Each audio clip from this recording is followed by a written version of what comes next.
एक बार बौद्ध मठ में एक ज़ेन मास्टर रहते थे। एक बार एक आदमी उनके पास आया और कहा कि गुरुजी, मैं मन से परेशान हूँ। मेरे मन में हर समय कई विचार आते रहते हैं। कृपया मुझे इन विचारों को कम करने के लिए कुछ मंत्र दें। ज़ेन मास्टर ने उसकी ओर देखा और कहा, मेरे दोस्त, तुम हर दिन ध्यान करना शुरू कर दो। धीरे धीरे ध्यान करने से आपका मन शांत होने लगेगा। लेकिन उस आदमी ने कहा कि श्रीमान, कृपया मुझे ध्यान करने के लिए मत कहिए।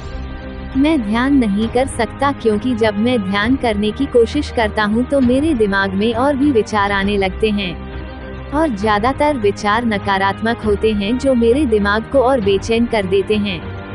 ज़ेन मास्टर ने कहा कि चिंता मत करो बेटा, यह ध्यान के प्रारंभिक चरण में होता है, लेकिन धीरे धीरे ध्यान का अभ्यास करने से आपका मन शांत होने लगेगा। लेकिन उस आदमी ने कहा कि गुरुजी, ध्यान मेरे बस की बात नहीं है। आप कृपया मुझे मेरे मन को शांत करने के लिए कोई मंत्र दें। ज़ेन मास्टर ने देखा कि यह आदमी इस तरह से समझने वाला नहीं है तो उसने कहा, ठीक है, अगर आप जिद करते हैं तो मैं आपको एक मंत्र देता हूँ जो आपके दिमाग को शांत कर सकता है। फिर मास्टर ने उसके कान में एक मंत्र फुसफुसाया और कहा कि आपको इस मंत्र को बैठकर जाप करना होगा अकेले, हर दिन। वो आदमी बहुत खुश हुआ और बोला, धन्यवाद गुरुजी, मैं इस मंत्र का प्रतिदिन जाप अवश्य करूंगा। जैसे ही वह जाने के लिए वापस मुड़ने वाला था, ज़ेन मास्टर ने कहा, लेकिन एक बात याद रखें कि इस मंत्र का जाप करते समय बंदर के बारे में न सोचें, अन्यथा मंत्र अप्रभावी हो जाएगा। उस आदमी ने कहा, गुरुजी, मैं बंदर के बारे में क्यों सोचूंगा? मैंने अपने पूरे जीवन में कभी बंदर के बारे में नहीं सोचा, आप इसकी चिंता न करें। और वो वहां से चला गया। वो आदमी खुशी खुशी घर वापस आया और मंत्र जपने बैठ गया।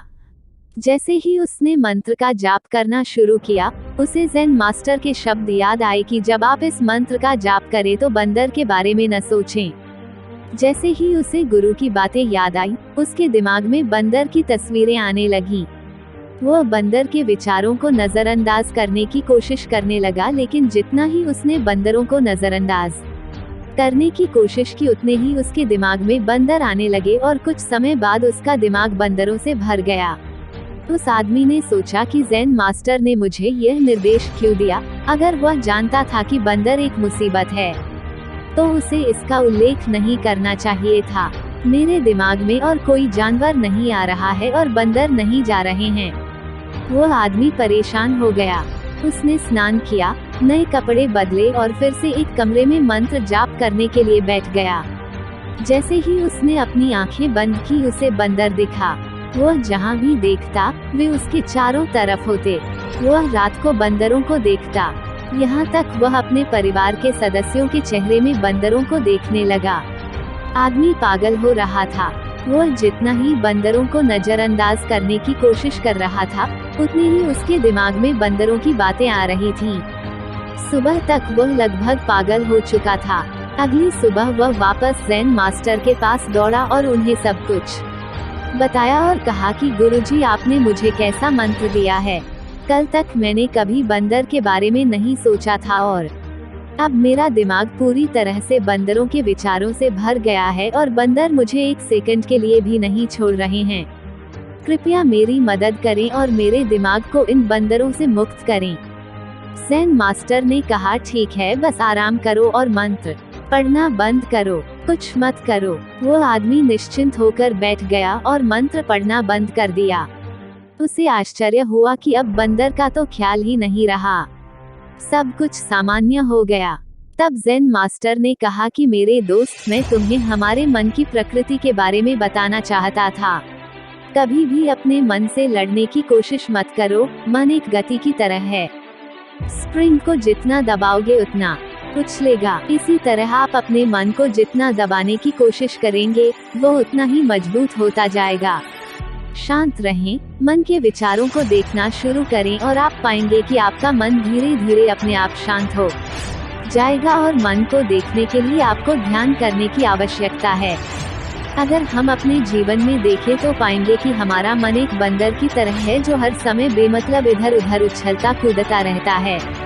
यदि आप इस बंदर मन को बलपूर्वक रोकना चाहते हैं तो आप ऐसा नहीं कर पाएंगे। जैसे जितना अधिक आप उसके स्प्रिंग को दबाने की कोशिश करेंगे उतना ही वो उछलेगा। इसी प्रकार आप जितना अपने मन के विचारों को रोकने की कोशिश करेंगे वे विचार उतने ही अधिक बढ़ते जाएंगे। विशेषज्ञ कहते हैं कि एक इंसान का दिमाग एक दिन में 36,000 से 80,000 के बीच विचार पैदा करता है। अगर आप इन विचारों को जबरदस्ती रोकने की कोशिश करेंगे तो आप उन्हें रोक नहीं पाएंगे। इसके बजाय इसे रोकने का हर प्रयास इसे ऊर्जा देता है। इससे बचने का हर प्रयास ध्यान बन जाता है। जब आप किसी चीज से बचना शुरू करते हैं तो आप उस पर बहुत अधिक ध्यान देने लगते हैं। इसलिए विचारों को रोकने की कोई आवश्यकता नहीं है, केवल आपको अपने विचारों को अनासक्त देखना है। हमारे नियमित जीवन में आमतौर पर हम अपने विचारों को देखने में सक्षम नहीं होते हैं, लेकिन ध्यान में आप इसे आसानी से कर सकते हैं। इसलिए आपको अपने मन को देखने के लिए ध्यान का अभ्यास करने की आवश्यकता है। कुछ लोगों का अनुभव होता है कि जब वे ध्यान करना शुरू करते हैं तो उनके दिमाग में अधिक विचार आने लगते हैं, लेकिन इसके पीछे का कारण यह है कि जब हम ध्यान करना शुरू करते हैं तो हमारे दिमाग में छिपे पुराने विचार ऐसे ही निकलने लगते हैं। जैसे अगर आप अपने घर की सफाई करते हैं तो सारा कचरा बाहर निकल आता है। इसी तरह जब आप ध्यान करना शुरू करते हैं तो दिमाग का सारा कचरा बाहर निकलने लगता है और आपको अधिक विचार आने लगेंगे, लेकिन आपको इसकी चिंता करने की जरूरत नहीं है और अपने विचारों को आते और फिर जाते देखते रहें और अपना ध्यान अभ्यास जारी रखें। धीरे धीरे मन का सारा कचरा बाहर निकल जाएगा तो मन अपने आप शांत होने लगेगा और आपको कम विचार आने लगेंगे और लंबे अभ्यास से आप निश्चय ही अपने मन को वश में कर पाएंगे।